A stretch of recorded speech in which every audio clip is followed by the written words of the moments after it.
Des pas dans la neige qui finissent au seuil de la mort d'une famille, mais jamais au-delà. Celui qui a fait ça est peut-être encore là. Cette histoire est bien réelle et aujourd'hui c'est moi, Indiomi, qui vais te la raconter.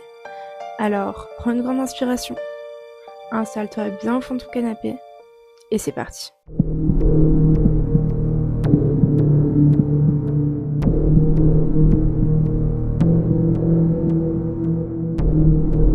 Tout commence en 1922, près de Waldhofen, en Allemagne, où vit la famille Gruber.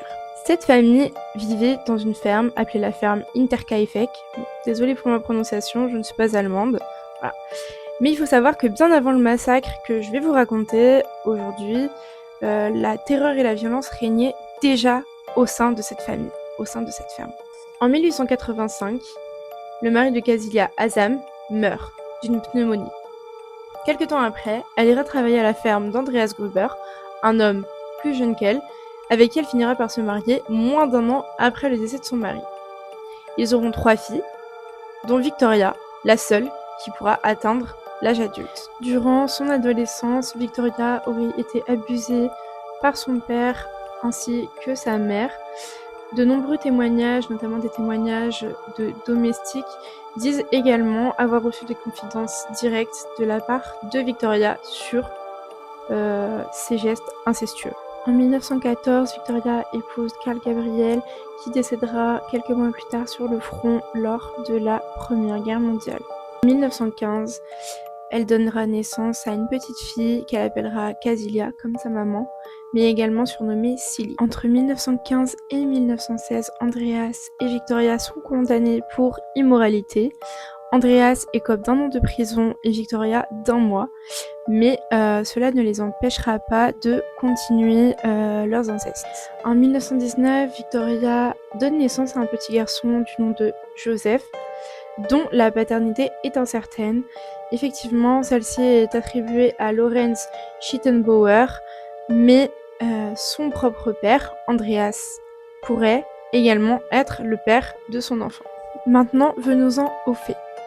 C'est le soir du 31 mars 1922 que les 5 membres de la famille ainsi que leur nouvelle femme de chambre sont assassinés.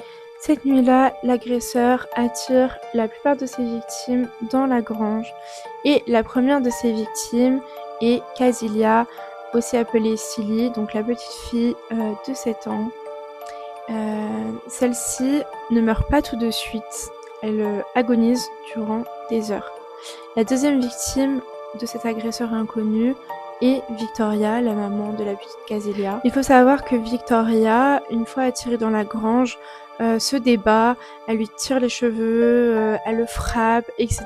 Mais elle finit quand même par être tuée. Après Victoria vient l'assassinat de la grand-mère de la famille, ainsi que Andreas Gruber. Une fois ces 4 personnes assassinées dans la grange, le tueur se rend dans la maison et se rend directement dans la chambre du petit Joseph pour en faire de même, puis de la domestique.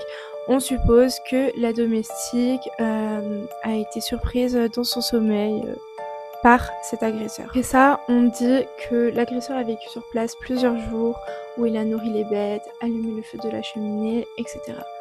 À savoir qu'avant ce massacre, quelques jours avant, quelques semaines avant, l'ancienne domestique a démissionné car elle pensait que la maison était hantée.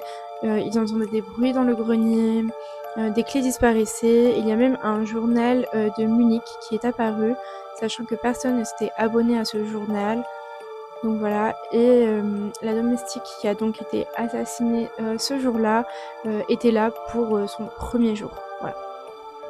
Mais qui a tué la famille Gruber? Il y a eu plusieurs théories, certaines plutôt mythiques, qui disaient que le mari, Carl Gabriel, donc le mari de Victoria, n'était pas décédé au front, était revenu pour se venger, etc.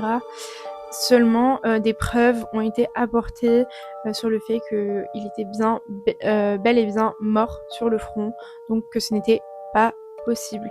Le suspect le plus plausible reste Lorenz Schlittenbauer. En effet, après la découverte de ce massacre, Lorenz aurait eu des comportements très suspects selon plusieurs sources. Certaines hypothèses parlaient d'anciens travailleurs de la ferme, notamment les frères Bichler ou George Sling, je ne sais pas exactement comment ça se prononce, puisque ceux-ci connaissaient la ferme du bout des doigts et également connaissaient l'emplacement de la pioche qui a servi pour massacrer cette famille.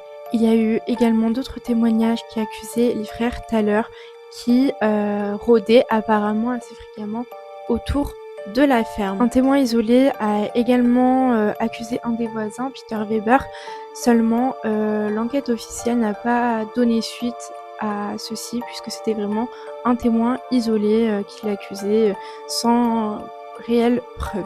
En 1923, peu après ce massacre, la ferme a été démolie. Cependant, 100 ans après, on y retrouve encore un mémorial pour ce massacre qui a énormément touché l'Allemagne. Voilà, j'espère que cette affaire vous a plu. Celle-ci, du coup, n'a jamais été élucidée. Dites-moi ce que vous en pensez. Pour vous, qui est le meurtrier potentiel de cette famille? Est-ce que vous pensez plutôt à quelqu'un, un vagabond qui passait par là, ou un proche de cette famille? Voilà. N'hésitez pas à me dire en commentaire, n'hésitez pas à vous abonner, à partager et on se retrouve bientôt. Bye bye!